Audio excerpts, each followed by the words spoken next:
Assalamualaikum warahmatullahi wabarakatuh.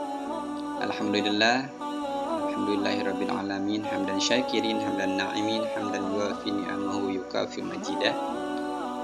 Allahumma shalli wa sallim ala sayyidina Muhammad wa ala alihi wa sahbihi ajma'in, amma ba'd.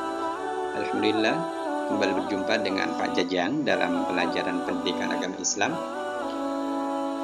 Semoga kita semua senantiasa dalam lindungan Allah Subhanahu wa taala. Baik anak-anakku sekalian, pada kesempatan kali ini kita akan melanjutkan pembahasan kita di pelajaran pendidikan agama Islam. Namun sebelum kita lanjutkan, ya, baiknya kita mulai dulu dengan mengucap 8 basmalah bersama. Bismillahirrahmanirrahim. Baik, untuk kali ini kita akan membahas tentang akhlak mulia, ya, itu kejujuran atau jujur, ya. Jujur itu apa sih? Jujur itu diperbolehkan dalam hal apa saja, atau jujur itu seperti apa? Kita akan sedikit kupas tentang jujur pada kesempatan kali ini. Dari pengertian dulu. Pengertian jujur, ya. Jujur itu apa sih? Jujur adalah kesesuaian antara isi hati dengan perkataan atau perbuatan, ya. Jadi kalau isi hatinya sama dengan perkataan yang dia katakan dengan yang dia lakukan, maka itu sudah termasuk jujur. Nah, jadi seseorang itu bisa dikatakan jujur apabila segala apa yang diungkapkannya, baik itu dengan lisan atau perbuatan, sesuai dengan apa yang dalam hati. Sebaliknya, kalau apa yang dia ucapkan, apa yang dia lakukan tapi tidak sesuai dengan hati, maka dia sudah dikatakan pembohong, tidak jujur. Itu dari pengertiannya. Nah, sekarang kita ke bentuk-bentuk akhlak jujur. Karena jujur itu bisa dilihat dari berbagai aspek, ya. Yang pertama, jujur dalam tekad dan kemauan. Berarti ini berhubungan dengan hati, dengan niat. Yang kedua, jujur dalam perkataan. Yang ketiga, jujur dalam berjanji. Dan yang berikutnya, jujur dalam muamalah. Dan yang kelima, jujur dalam penampilan. Oke, kita akan bahas satu persatu, ya. Yang pertama, jujur dalam tekad dan kemauan. Nah, sebelum kita melakukan sesuatu, kita harus memastikan dua hal. Yang pertama, niat yang ikhlas, ya. Kedua, kebenaran perkara yang akan dikerjakan. Niat yang ikhlas. Kita harus pastikan ketika kita akan melakukan sesuatu, kita harus ikhlas. Dan yang kedua, kita harus pastikan juga bahwa apa yang kita lakukan ini adalah benar menurut agama. Contoh, misalkan seorang siswa ketika akan melakukan satu hal, dia pastikan dulu bahwa yang dia lakukan itu ikhlas karena Allah, bukan semata-mata karena orang lain, bukan karena guru, bukan karena orang tua, bukan karena nilai, ya. Niatkan lillahi ta'ala. Nah, setelah hati sudah bisa di-manage, sudah bisa dikondisikan, pastikan juga ini hal yang akan saya lakukan ini benar atau tidak, diperbolehkan atau tidak menurut agama. Itu, ya. Nah, ketika dua hal ini sudah teruji, orang yang jujur akan senantiasa memegang teguh tekad dan kemauannya. Nah, serta pantang menyerah dalam menghadapi godaan dan rintangan. Ketika dia sudah yakin ini hal benar dan saya ikhlas, maka ketika ada godaan dan rintangan, dia akan senantiasa memegang teguh tekad dan kemauannya. Karena salah satu bentuk ketawakalan adalah memegang teguh tekad yang ia lakukan. Fa idza azamta fatawakkal 'alallah. Innallaha yuhibbul mutawakkilin.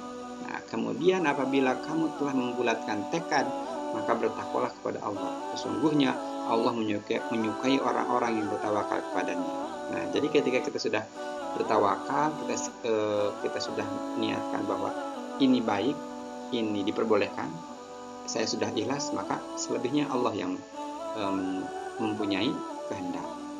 Kita niat belajar, ikhlas. Belajar ini diperbolehkan oleh agama pasti. Nah, selebihnya setelah kita belajar ikhlas karena Allah, perkara nilai perkara nanti hasilnya itu menjadi hak prerogatif Allah, urusan Allah, ya. Berikutnya, yang kedua, jujur dalam perkataan, ya. Jika seseorang sudah berbicara sesuai dengan apa yang ada dalam hatinya, maka dia sudah termasuk jujur dalam perkataan, ya. Kalau pembicaraannya, perkataannya, obrolannya itu sesuai dengan apa yang dia lihat, dengan apa yang dia rasakan, dengan apa yang dia ketahui, maka dia sudah jujur dalam perkataan. Tapi perlu dipahami bahwa kejujuran itu berbeda atau tidak sama dengan kepolosan. Maksudnya apa? Kalau kejujuran itu adalah kesesuaian perkataan dengan isi hati, itu jujur. Tapi kalau polos, itu menyampaikan semua yang dia ketahui, baik yang didengar atau yang dilihatnya. Dia nggak berpikir itu boleh atau tidak untuk dikatakan. Itu polos, ya. Ingat, kita jangan jadi orang polos. Jadi orang jujur harus. Berarti apa yang kita ketahui belum tentu boleh dibicarakan, boleh disampaikan ke orang lain atau tidak. Karena ada hal-hal yang perlu kita rahasiakan, ya. Ingat, polos itu tidak sama dengan jujur. Karena Rasulullah SAW bersabda, seseorang sudah dianggap pembohong apabila membicarakan setiap apa yang dia dengar. Jadi kalau orang yang membicarakan, menyampaikan, menggunjingkan semua yang ia dengar, semua yang ia lihat, maka dia sudah termasuk pembohong. Berarti kepolosan ini sama dengan kebohongan.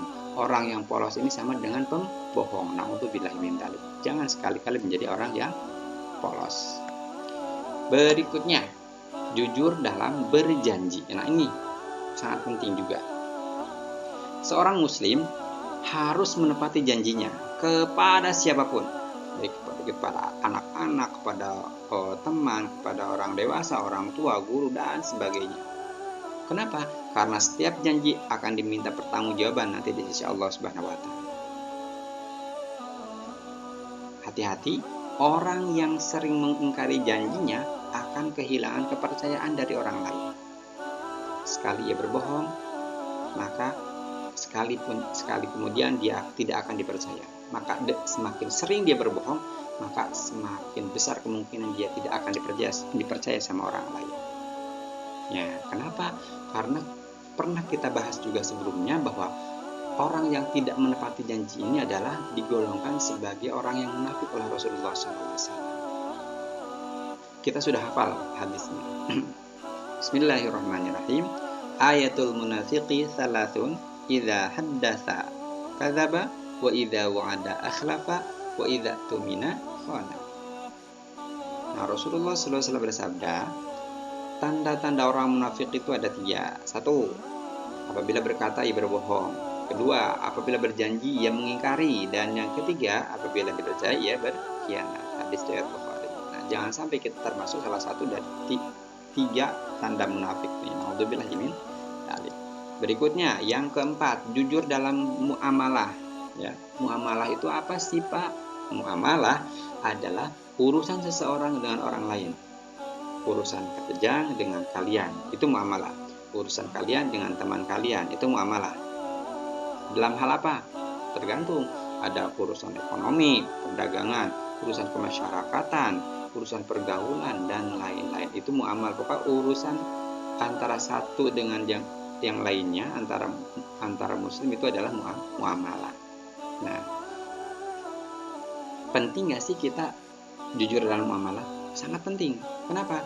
Karena salah satu keuntungan dalam kejujuran bermuamalah ini adalah kita akan mendatangkan kepercayaan dari masyarakat, dari orang lain di sekitar kita. Dan kedua adalah mendatangkan keberkahan pada diri dan hartanya. Contoh misalkan dalam urusan ekonomi, dalam perdagangan, jual beli, ya. Ketika kita jujur, misalkan kita menjual buah 1 kilo, kita menimbang ukurannya 1 kilo, tidak dikurangi.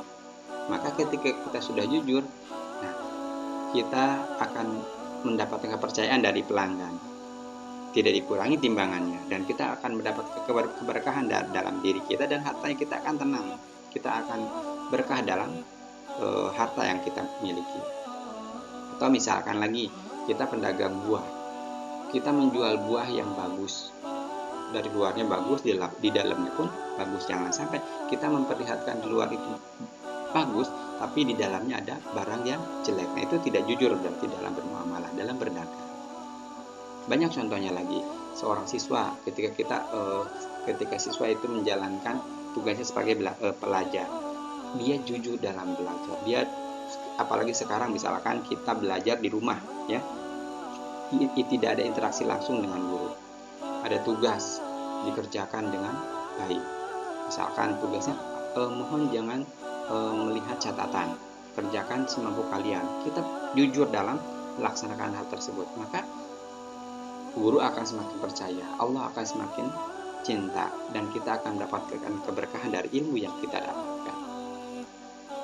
Nah, yang terakhir, jujur dalam penampilan. Nah, ini mungkin sering kita melihat, mudah-mudahan kita tidak mengalaminya. Orang yang jujur dalam penampilan, dia akan tampil padanya.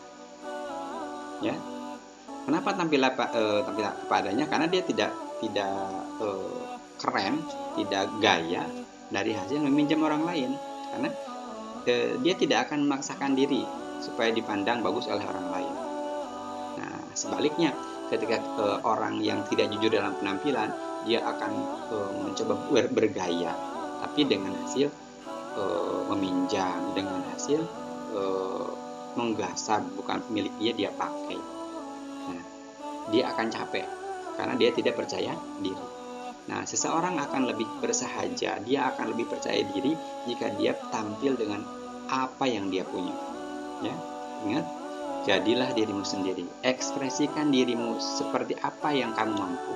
Yakinlah bahwa Allah menciptakanmu itu dengan segala kesempurnaannya. Ya, percaya diri saja apa yang kita punya, apa yang kita bisa ekspresikan, tanpa harus kita memaksakan meminjam, memaksakan memakai punya orang lain. Demikianlah yang bisa Bapak sampaikan. Semoga materi kita tentang jujur ini bisa menambah keilmuan kita dan menambah kepercayaan diri kita terhadap apa yang kita mampu, apa yang kita miliki, dan senantiasa melatih diri kita untuk senantiasa jujur dalam perkataan, perbuatan, terhadap diri sendiri, orang lain, guru, orang tua, dan kepada siapapun. Karena jujur adalah hebat, jujur adalah keren. Kita tutup dengan hamdalah. Alhamdulillahirabbil alamin. Subhanakallahumma bihamdika asyhadu an la ilaha illa anta astaghfiruka wa atubu ilaik. Assalamualaikum warahmatullahi wabarakatuh.